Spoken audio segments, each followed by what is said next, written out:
장 19절부터 26절까지 말씀입니다. 사도행전 11장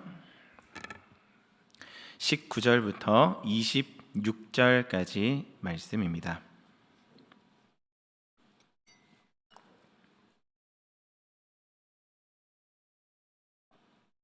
우리 찾으셨으면 한 절씩 교독하고 마지막 절은 함께 읽도록 하시겠습니다.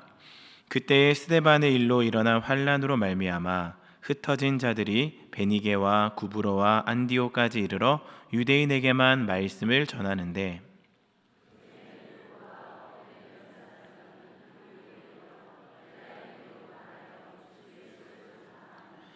주의 손이 그들과 함께 하심에 수많은 사람들이 믿고 주께 돌아오더라.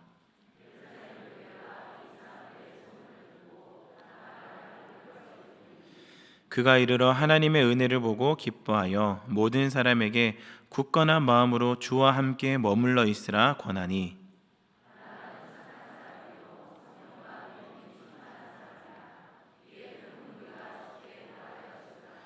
바나바가 사울을 찾으러 다소에 가서 만남에 안디옥에 데리고 와서 둘이 교회에 1년간 모여 있어 큰 무리를 가르쳤고 제자들이 안디옥에서 비로소 그리스도인이라 일컬음을 받게 되었더라. 아멘. 여러분들은 혹시 교회에 처음에 어떻게 오시게 되셨습니까? 모태신앙을 제외하고 대부분의 또 사람들은 진짜 어떤 성령의 감동하심을 받아가지고 그냥 교회를 찾아오시게 되는 경우는 거의 없을 겁니다. 정말로 가끔 가다가 있긴 하지만 대부분의 사람들은 전도받아서 자신을 전도한 사람의 어떠함 때문에 교회에 오시게 되었을 것입니다. 그 사람의 어떠함, 그 사람의 사랑이 많고 따뜻하고 잘 도와주고 섬겨주고 배려심이 많고 이해해주고 품어주는 그런 성품 말입니다. 이러한 성품을 가진 사람들의 주변에는 친구가 많습니다.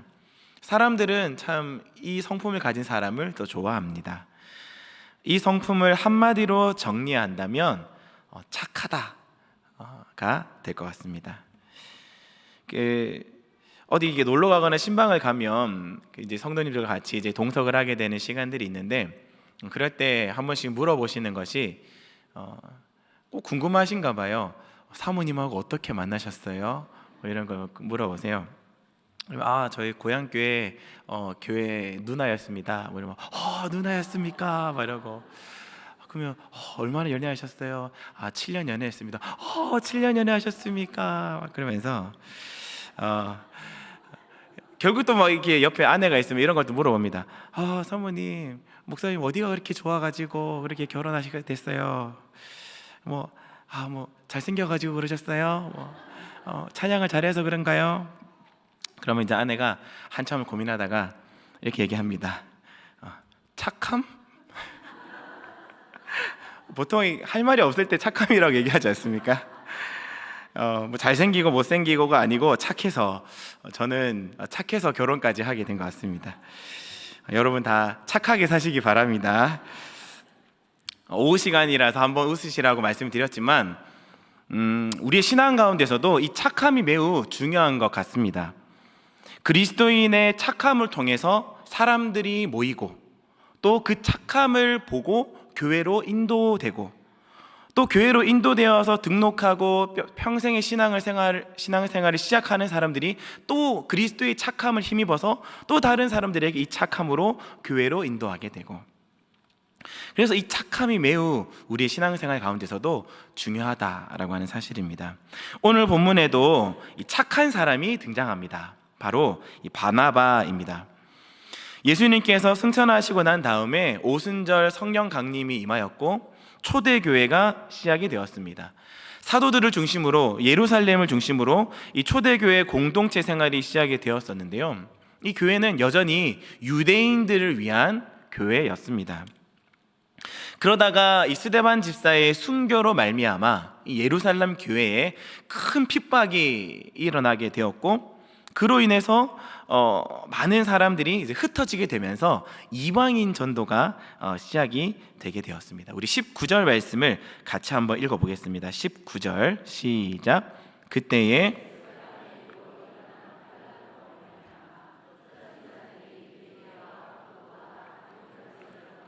유대인에게만 말씀을 전하는데, 이 스데반의 죽음으로 말미암아 기독교를 향한 핍박이 본격화되었고 많은 그리스도인들이 이제 흩어지게 되었습니다.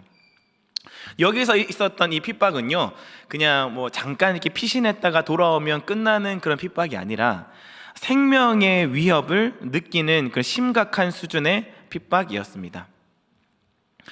예수님을 믿고 또 그 초대교회가 시작이 되면서 교회가 폭발적으로 성장을 했습니다. 베드로가 설교하면 3,000명이 돌아오고 수많은 사람들이 또 모이기를 힘쓰고 그 교회 공동체의 생활을 시작을 하다가 핍박이 탁 오고 나니까 사람들이 또 그 핍박이 그냥 간단한 핍박이 아니라 정말로 심각한 생명을 위협하는 핍박이었다 보니까 이제 모두가 다 피신해서 그 지역을 떠나기 시작을 했던 것이죠.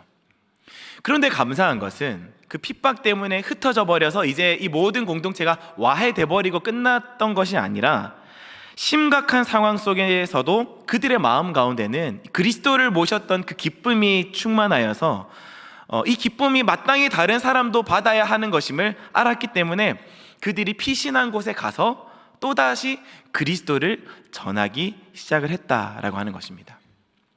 그들 안에 핍박으로 인한 어려움도 있으면서도 동시에 구원으로 말미암아 구원의 기쁨이 그 안에서 이제 충만하였었던 것이죠.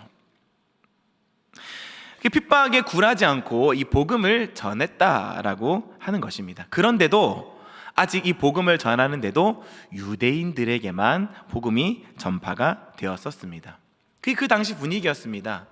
그 당시 기독교는 유대인 중심으로 형성이 되어져 있었지요. 이 생각은 사도들도 마찬가지 이러한 생각을 가지고 있었습니다. 베드로, 요한, 야고보 같은 이런 사도들도 동일한 생각을 가지고 있었습니다. 구원은 유대인에게만 있고 이방인들은 미개한 사람들, 부정한 사람들이라고 여겼던 상황이었던 거죠. 근데 그러한 상황 속에서 베드로가 환상을 보게 됩니다. 보자기에 쌓여있는 부정한 것들을 다 이제 하늘에서 내려와가지고 네가 먹어라. 베드로가 못 먹습니다. 내가 깨끗하게 했으니 먹어라 라는 환상을 보여주시면서 고넬료의 가정에 이 베드로가 보냄을 받게 되지요. 그래서 그들의 집에 가니까 그 집에 임한 성령의 역사를 체험하게 되었고 또 그들에게 세례를 베풀고, 그리고 이제 부정할 수 없는 그 성령의 역사가 이방인에게 일어났다라는 사실을 알게 되면서 예루살렘 교회로 돌아와서 이제 이 내용을 보고를 하게 됩니다. 베드로가 이방인들에게도 구원이 있었습니다. 성령님께서 그들에게 역사하셨습니다. 처음에는 유대인들에게 이 사실을 얘기하니까 유대인들이 다 이제 모여가지고 베드로를 막 집요하게 공격할 정도로 유대인에게 있어서 이 문제가 정말로 엄청난 문제였고 큰 문제였던 것입니다. 유대인들은 메시아가 자기들을 위한 메시아라고 생각했었기 때문에 그런 것이죠. 복음은 절대로 이방인들을 위한 것이 아니라 오직 유대인들만 위한 것이었다고 생각을 했습니다. 그런데 이 고넬료 가정의 사건이 딱 터지고 난 다음부터 이제 이 성령의 역사를 경험하게 되면서 이제는 이방인들에게도 구원이 있다라고 하는 사실을 부정할래야 부정할 수가 없는 그런 상황에 도착하게 될 것입니다. 그래서 결국 이 예루살렘 교회도 이방인에게도 하나님이 구원을 주셨다, 회개를 주셨다라고 선언하고 인정하게 된 것이죠. 이방인 선교의 이제 시작이 된 것입니다. 우리 19절 말씀 보시면요, 세 가지 지명이 나옵니다. 베니게와 구브로와 안디옥이라는 지명이 나옵니다. 우리 지도를 잠깐 한번 볼까요? 지중해 지역인데요.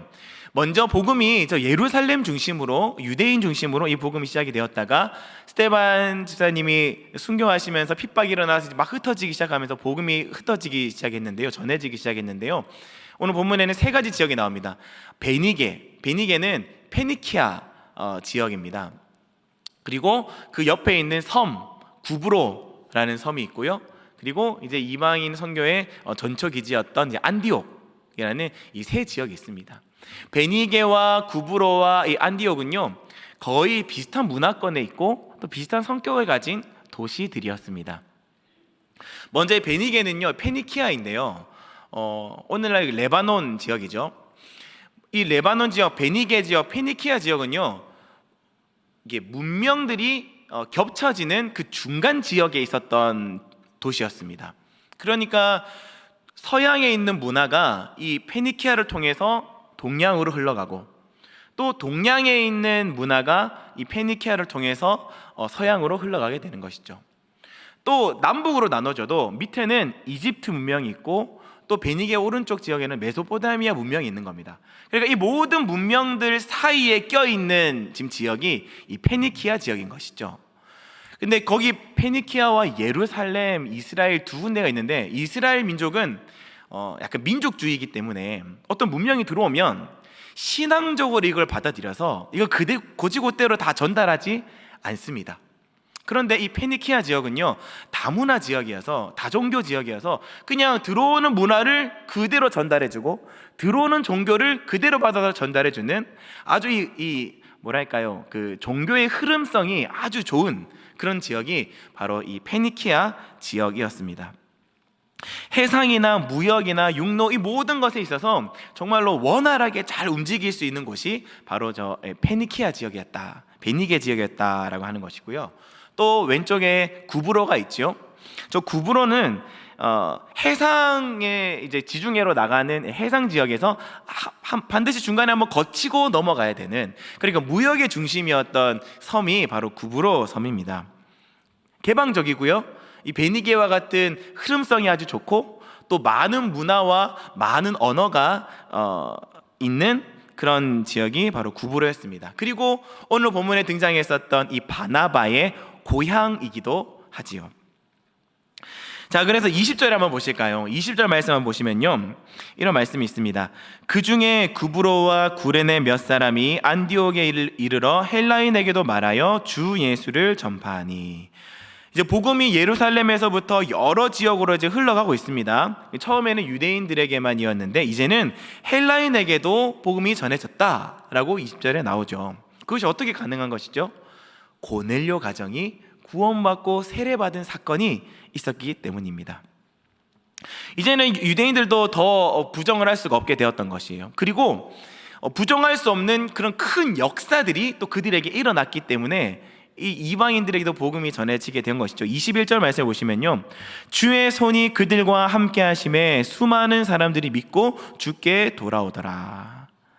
이제 유대인이건 헬라인이건 수많은 사람들이 예수님을 믿고 돌아옵니다. 근데 무엇을 보느냐면 주님의 손이 그들과 함께하는 것을 이들도 느끼고 그 역사를 보고 경험하게 되었던 것입니다. 이방인들에 대해서 복음을 전하는 것이 뭔가 거부감이 있었고 소극적이었던 이 분위기가 이제 점점 바뀌어져 가고 있다라고 하는 겁니다. 그래서 이 예루살렘 교회도 더 이상 가만히 있을 수가 없어서 22절의 말씀을 보시면 22절 같이 한번 읽어보실까요? 22절 시작. 예루살렘 교회가 안디옥까지 보내니. 바나바를 안디옥으로 보내었다라고 하죠. 여러 도시들 중에 이 안디옥은요 또 특별히 큰 도시였어요. 대도시. 왜냐하면 알렉산더 대왕이 죽은 다음에 안티오커스 1세가 자신의 이름을 따서 지은 도시가 안디옥입니다. 그러니까 그만큼 되게 집중하고 있고 중요한 도시로 여기고 있었기 때문에 많은 물자와 또 많은 문화가 이곳에 이제 몰리게 되었던 것이죠. 또 큰 도시였습니다. 그리고 베니게와 구브로와 안디옥 이 세 도시는 비슷한 문화권에 있었기 때문에 쓰는 언어도 비슷했던 것이죠. 신도시였습니다. 그리고 그 종교의 흐름성이 좋은 도시였던 것이죠. 그래서 이 이방인 복음 전파의 중심지가 된 곳이 바로 이 안디옥이었습니다. 자, 여기까지 봤을 때 스데반의 죽음으로 말미암아 복음이 온 유대와 사마리아와 땅끝까지 지금 흘러가고 있는 상황입니다. 그러니까 사도행전 1장 8절 말씀 아시죠? 우리 같이 한번 읽어볼까요? 사도행전 1장 8절 시작. 오직 성령이 너희에게 임하시면 너희가 권능을 받고 예루살렘과 온 유대와 사마리아와 땅끝까지 이르러 내 증인이 되리라 하시니라. 자, 지금 예루살렘으로부터 시작되었던 이 복음의 물결이 서쪽으로는 이 가사와 욥바, 또 구브로, 또 북쪽으로는 또 베니게와 또 안디옥, 이렇게 복음의 물결이 막 흩어지고 있는 것입니다. 사도행전 1장 8절의 말씀처럼 온 유대와 사마리아와 이제 땅끝까지 내 증인이 많아지고 복음이 흘러가고 있는 상황인 것이죠. 하나님께서 말씀하셨던 그 말씀이 지금 성취되어지고 있다라는 것을 볼 수가 있습니다. 그래서 이 예루살렘 교회가 이제 가만히 있을 수 없어서 바나바를 안디옥으로 이제 보낸다라고 하는 결정을 하게 됩니다. 지금 안디옥에는요, 이제 갓 예수님을 믿은 사람들이 막 모이기 시작하는 거예요. 그러니까 예수님을 믿으니까 너무 좋더라. 그래? 우리도 한번 들어볼까? 해가지고 이런 복음이 정말로 많은 사람들에게 복음이 전해지고 이방인들도 많이 모이고 있는 그런 상황이었던 것입니다. 뭔가 이 복음의 바람이 막 불고 있는 것이죠.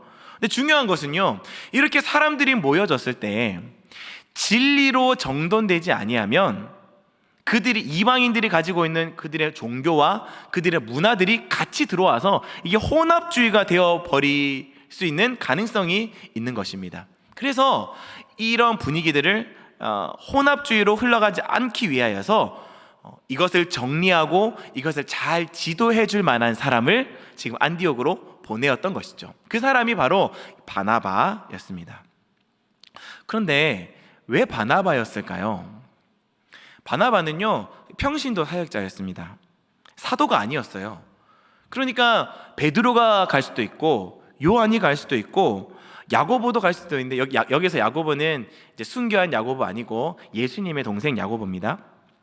근데 이러한 사도들이, 대사도들, 예루살렘들을 끝까지 잘 지도하고 있는 이런 지도자들, 이런 사도들을 보내지 아니하고 평신도였던 바나바를 지금 안디옥으로 보내고 있는 것입니다.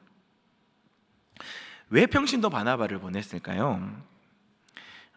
그 이유는 바나바야말로 이 일에 딱 적합한 사람, 이 일에 매우 적절한 사람이 바나바였기 때문에 그렇습니다.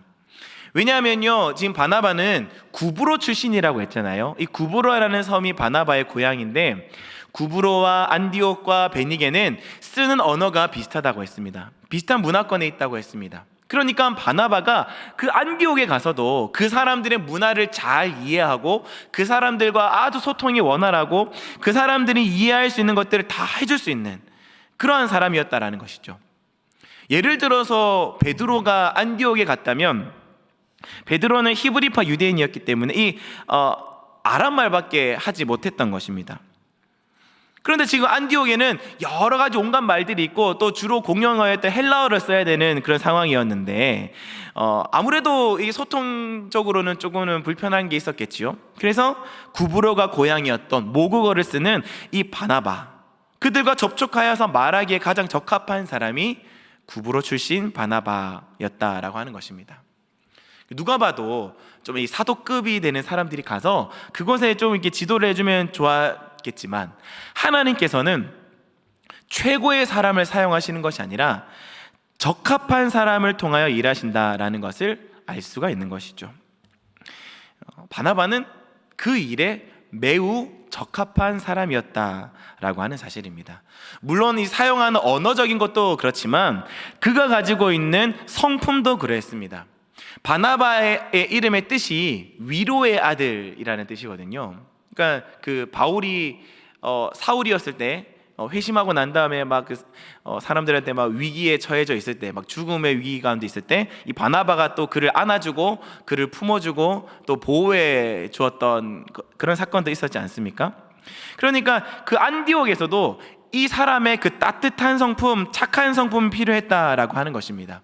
또 이 바나바의 신앙을 보아서도요, 이 범상치 않은 신앙을 가지고 있습니다. 23절 말씀을 우리 같이 한번 읽어보겠습니다. 23절 시작. 그가 이르되 하나님의 기뻐하여 모든 사람에게 굳건한 마음으로 아멘. 그의 신앙에 대해서 성경은 이렇게 설명합니다. 하나님의 은혜를 보고 기뻐하여. 바나바는요, 사람을 보지 않고 하나님을 보는 사람이었습니다. 그러니까 다시 얘기하면 문제를 보지 않고 하나님을 보는 사람. 23절에 보시면 굳건한 마음으로 주와 함께 머물러 있어라 라고 하는 말을 보아, 지금 이 안디옥 교회에는요, 굳건한 마음을, 뭔가 마음을 다 잡아야 되는 그런 힘든 상황이 있었던 것 같습니다. 왜냐하면 지금도 핍박이 여전히 있는 상황이니까요. 그래서 지금 그런 상황 속에서 굳건한 마음을 가져야 되는 그런 문제에 집중했었던 바나바가 아니라, 바나바는요, 하나님의 은혜를 보고 기뻐하는 사람, 문제에 집중하는 사람이 아니라 그곳 가운데 역사하시고 함께 하시고 하나님의 선하신 뜻을 가지고 있는 것을 신뢰하고 믿음으로 하나님을 바라보는 사람이 바로 바나바였다라고 하는 것입니다. 문제보다 하나님을 크게 보는 사람.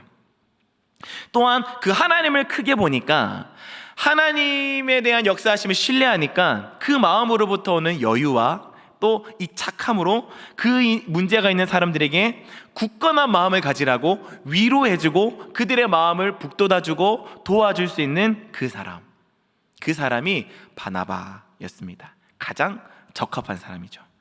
그를 또 이렇게 표현합니다. 24절 말씀, 24절 같이 읽겠습니다. 바나바는 착한 사람이요 성령과 믿음으로,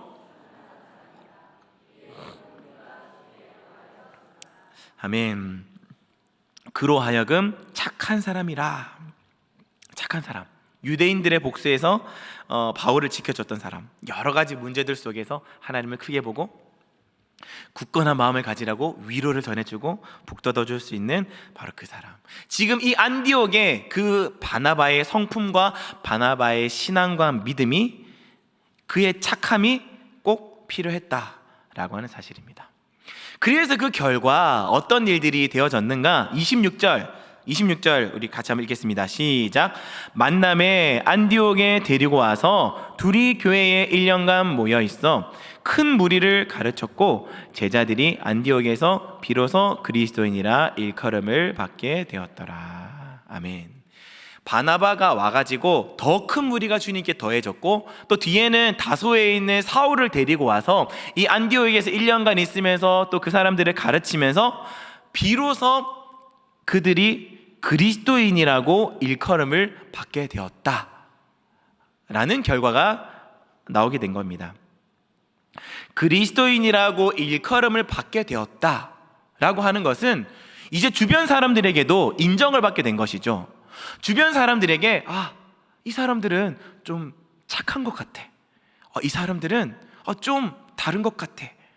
이 사람들이 예수님을 믿음으로 말미암아 사람들에게 그리스도인이라고 인정받게 되었다라는 것은, 이 바나바, 하나님께서 적절한 사람으로 안디옥에 보내셨던 이 바나바를 통하여, 또 바나바의 착함을 물려받았던 이 바울을 통하여 이 두 사람이 함께 합력하여서 안디옥에 머물면서 자기들이 가졌던 그리스도로부터 온 이 성품, 이 착함의 성품을 그 사람들에게 잘 전해주었고, 또 그 있는 교회의 사람들이 그 그리스도의 착함을 가지고 그 주변 사람들에게 당신들은 그리스도인입니다, 당신들은 착한 것 같습니다, 당신들은 다른 것 같습니다 라는 인정을 받게 되었다라는 것이죠. 그 이후에는 또 어떻게 됐을까요? 그 착함을 전해받았던 그 그리스도인이라고 칭했던 사람들이 또한 그 착함을 받아서 또 그리스도를 믿고 그 받았던 그 착함을 또 그들도 받아서 또 다음 사람들에게 전해주는 그런 일들이 이 이방인 선교 가운데 이 안디옥에서 일어났던 일들이었다라고 하는 것입니다. 어떻게 보면 여러분, 이러한 착함이 우리 그리스도인들이 가져야 되는 착함이 아닌가 싶습니다. 우리가 예수님을 믿어서 예수님으로부터 오는 착함을 힘입고 그 착함으로 또 여러분들의 주변에 있는 사람들에게 그리스도인이라고 여러분들이 인정받고, 또 그리스도인으로 인정받은 여러분, 인정을 해주는 그 사람들이 또 여러분들의 착함을 통하여 그리스도로 인도함되고, 또 그 사람들이 동일하게 착해져서 다음 사람에게 전해지는 것, 이것이 신앙의 모습이 아닌가 싶습니다. 오늘날 이 착함을 가진 그리스도인들이 많이 보이지 않는 것 같아요. 그리고 그 착함을 겸비한 그리스도인들이 필요합니다. 너무 깍쟁이 그리스도인들이 많은 것 같습니다. 공과사 확실하게 구분하고 이익이 되고 안 되고 나에게 손해가 되는지 나한테 유익이 되는지 딱 따져가지고 재가지고 뭔가 이 깍쟁이 그리스도인들이 너무 많은 것 같습니다.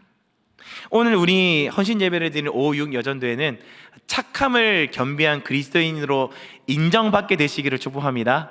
또 그와 같은 착함을 겸비한 그리스도인으로 인정받게 되시는 우리 모든 성도님들이 되시기를 축복합니다. 자, 그러면 어떻게 하면 이 착함을 겸비할 수 있는 그리스도인이 될 수 있을까요? 오늘 두 가지로 한번 잠깐 살펴볼 텐데요. 아까 이제 바나바에 대한 믿음에 대한 이야기를 하면서 바나바는 하나님을 크게 보는 사람이다 라고 말씀을 드렸습니다. 앞에서 많은 멋진 이야기들을 나누었지만 실제로 그들의 삶에는요, 지금 핍박이 있는 상황입니다. 어려움이 있었고요, 생명의 위협을 느끼며 도망치며 살았던 사람들이었습니다. 그런데 이러한 심각한 상황 속에서도 하나님께서 뜻하셨던 그 말씀은 성취가 되어져 있는 것을 보았죠. 하나님의 역사가 멈추지 않았다는 것을 우리는 말씀을 통하여서 알았습니다. 핍박이 있어가지고 예루살렘에서 그 복음이 막혔습니까? 아닙니다. 사마리아로, 구브로로, 베니게로, 안디옥으로 이 놀라운 하나님의 역사를 우리는 봅니다. 다시 얘기하면 하나님께서 약속하셨던 그 말씀은요, 어떠한 핍박이 있더라도 막히지 않고 반드시 성취가 되어진다는 사실입니다. 여러분들의 인생 가운데서도 마찬가지입니다. 우리가 믿음을 지켜나간다는 것은요, 정말로 많은 것을 감수하고 포기하고 내려놓아야 하는 그런 상황적으로, 환경적으로 우리가 겪는 그런 핍박들이, 우리가 겪는 방해들이, 우리가 겪는 어려움들이 있을 수 있습니다. 그러나 여러분, 그러한 어려움들 때문에 하나님의 역사가 막히지 않는다는 사실을 믿으시기를 바랍니다. 하나님께서 여러분들에게 약속하시고 여러분들을 향한 그 뜻이 있고 여러분들을 향한 하나님의 약속의 말씀은요, 반드시 여러분들이 겪고 있는 그 어려움 때문에 막히지 않는다라고 하는 사실을 여러분 기억하셔야 되는 거예요. 어떻게 해요? 바나바처럼요. 문제에 집중하지 않고 하나님을 크게 보는, 하나님께서도 오늘 내 삶 가운데 문제가 있지만, 어려움들이 있지만 하나님께서 내게 약속하신 그 말씀은 반드시 이루어진다는 사실을 우리가 하나님을 크게 보는 그런 믿음을 가지고 문제에 집중하지 아니하고 하나님의 선하신 뜻을 신뢰함으로 우리의 삶에 그 뜻이 이루어지는 것을 경험하게 되시는 저와 여러분들이 되시기를 축복합니다. 자, 첫 번째는 하나님을 크게 보는 믿음을 가지자라는 것이었고요. 두 번째는 하나님의 역사 가운데서 가장 적합한 사람을 사용하신다라고 하는 것입니다. 하나님께서 여러분들에게 귀한 사역을 맡겨주셨다는 것은요, 안디옥에 꼭 필요한 적재적소의 바나바의 성품과 신앙을 하나님이 필요하셔서 그 적절한 사람을 배치시켜 주셨듯이, 여러분들이 하나님께서 맡기신 그 사역을 맡았다는 것은 하나님이 여러분들로 하여금 너가 제일 적합한 사람이야 라는 생각을 가지고 그 자리에 여러분들을 세우셨다라고 하는 사실입니다. 여러분들 스스로가 부족해 보여도, 내가 좀 연약해 보여도 내가 가지고 있는 어려움으로 인하여서 여러분 실망하시지 않으셔도 된다라는 거예요. 여러분들에게 어떠한 일들을 맡겨주셨습니까? 뭐 여러 가지 직분이 있을 수도 있고요, 또 봉사의 자리가 있을 수도 있고요, 뭐 교사, 뭐 순장, 뭐 찬양대, 또 봉사, 여러 가지 직분들, 그런 것들을 맡겨주셨을 때는요, 여러분 그냥 하나님이 그냥 대충 사람 때우듯이 넣으신 것이 아닙니다. 하나님께서 생각하신 그 일들을 이루시기 위해서 가장 적합한 사람을 그 자리에 세우셨다라는 거예요. 다시 얘기하면 여러분들이 있는 그 자리가 하나님께서 내가 가장 적합하기 때문에 나의 부족함과 나의 수준과 상관없이 하나님께서 세우신 그 자리가 여러분들을 통하여서 하나님이 이루어가실 역사가 반드시 이루어지게 된다라는 사실입니다. 그래서 여러분들이 실망하지 않으셔도 된다. 그래서 내가 이 일에 가장 적합한 사람임을 기억하고 묵묵히 기도하며 나아가시고 감당해내시면 되는 겁니다. 또 한 가지, 하나님이 그러면 나를 가장 적합한 사람으로 맡겨주셨으니까 우리는 이제 뭐 아무것도 안 해도, 아무런 노력을 안 해도 되는 것입니까? 아니죠. 하나님께서 우리를 가장 적합한 사람으로 세우셨기에 우리는 이제는 더 가만히 있으면 안 되는 겁니다. 더 하나님의 뜻대로, 더 하나님께서 내게 맡겨주신 그 사명들이 무엇인지, 나를 향하신 하나님의 뜻이 무엇인지 더 밝히 알아서 그 하나님의 뜻대로 우리의 사명들, 우리에게 맡겨주신 일들을 잘 감당해내실 수가 있으셔야 한다라는 것입니다. 그래서 우리의 삶 가운데 내가 하나님의 뜻대로 잘 살아가고 있는지, 그 사명을 감당하고 있는지를 돌아볼 수 있는 모습이 필요한 것입니다. 어떻게 하면 하나님의 뜻에 합당한 모습으로 준비하고 그 일들을 감당할 수 있겠습니까? 첫 번째는 하나님의 뜻이 뭔지 알아야 됩니다. 여러분들이 처해져 있는 그 시간이 있을 것이고요, 여러분들이 있는 그 장소가 있을 것이고, 여러분들이 처해져 있는 그 상황들이 있을 것입니다. 그 시간과 장소와 상황 속에 있는 나를 향한 하나님의 뜻이 무엇인지를 잘 분별하여서 그 뜻대로 하나님께 기도하고 그 뜻대로 하나님께 이루어달라고 요청하면 그 기도가 하나님께 상달되어져서 하나님은 우리를 만나시고 우리에게 그것들을 잘 감당해낼 수 있는 지혜와 힘을 주시게 된다라고 하는 사실입니다. 그래서 여러분들이 시간 속에서 하나님의 뜻이 오늘 이 시간 속에 내게 원하시는 뜻이 무엇이지? 내가 이 자리에 있을 때, 이 장소에 있을 때 하나님은 내게 무엇을 원하시지? 이러한 상황들을 내가 맞닥뜨렸을 때 하나님 내가 어떻게 반응하기를 원하시지? 그러한 생각을 가지고 하나님의 뜻대로 우리가 구하고 결단하여서 그 뜻대로 살기를 결단하는 사람, 그 사람들이 하나님께서 사용하시는 가장 적절한 사람이 되는 것입니다. 그러한 사람들이 저와 여러분들이 되시기를 축복합니다. 말씀을 정리하겠습니다. 하나님의 뜻은요, 절대로 멈추지 않습니다. 막히지 않습니다. 내가 깨닫지 못하고 내가 느끼지 못하는 순간에도 하나님께서는 그 일들을 이루어가고 계시고 역사하고 계십니다. 나를 위해서 일하십니다. 또 그 일들을 누구를 통하여서요?